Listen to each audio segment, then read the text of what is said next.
जय गणेश। मैं हूँ स्पिरिचुअल कोच उत्तम और आज हम बात करेंगे सत्संग की। सबसे पहले ये समझने की कोशिश करते हैं कि जो सत्य संग जो शब्द बना है वो कैसे बना है। सत्य यानी कि सत्य और संग यानी कि सत्य का संग। तो जहाँ पे सत्य की बातें हो उसे हम सत्संग कहेंगे। आपको हफ्ते में 10 मिनट कम से कम सत्संग करना बहुत ज़रूरी है। उसमें आप क्या करते हैं कि कुछ आपके जो दोस्त है उसको आप अपने घर में इनवाइट कर सकते हैं या आप उनके घर जा सकते हैं और जो सद्विचार वाले पुरुष या स्त्री हो उनको आपको इकट्ठा करना है और आपको उनके साथ सत्संग करना है। ठीक है। और ऐसे लोगों के बीच में आपको रहना है जो आपको इंस्पायर करे, जो आपको मोटिवेट करे। जो नकारात्मक दृष्टि के हो या जो हमेशा आपको गिराने की कोशिश करे उनको आप सत्संग में इनवाइट नहीं करेंगे। ठीक है। अब सत्संग से आपको फ़ायदा क्या होगा कि आपको ईश्वर के प्रति जो श्रद्धा है वो आपको बढ़ेगी।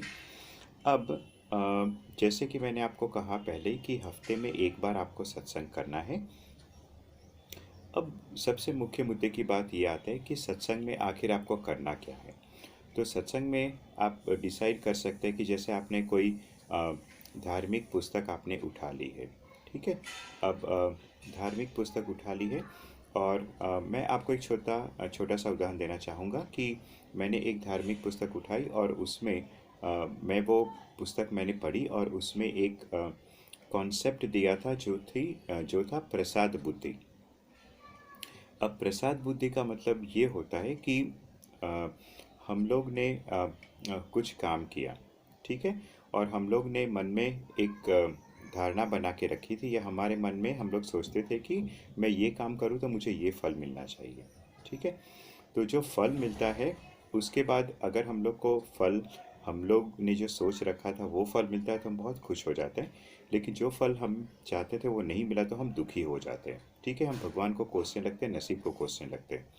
तो यहाँ पे अब प्रसाद बुद्धि जब हम लोग डेवलप करते हैं तो प्रसाद बुद्धि का मतलब ये है कि हम लोग ने अपनी मेहनत की, उसके बाद ईश्वर ने हमें जो कुछ भी दिया, चाहे हमारे पसंद का था या हमारे पसंद का नहीं था, उसे हमें प्रसाद के रूप में ले लेना चाहिए। तो उसे ही हम लोग कहेंगे प्रसाद बुद्धि।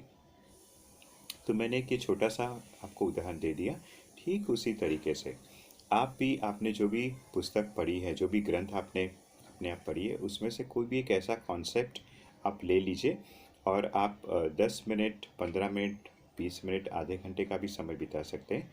और अगर ऐसा नहीं है तो आप 10 मिनट में भी वो चीज़ कर सकते हैं। आजकल के ज़माने में मैं मानता हूँ कि कोविड-19 की वजह से आपके लिए शायद किसी के घर में इकट्ठा होकर मिलना मुश्किल है। तो कोई बात नहीं, आप ज़ूम मीटिंग में भी ऑनलाइन सत्संग कर सकते हैं।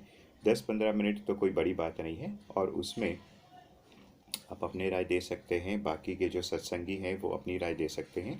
तो उसी तरीके से जब ये हम लोग एक दूसरे से विचारों का आदान प्रदान होगा तो सबका जो माइंड है, सबके जो माइंड है वो इंटेलेक्ट में चेंज हो जाएगा, जो कि हम लोग के लिए बहुत ज़रूरी है खुशमय जीवन जीने के लिए।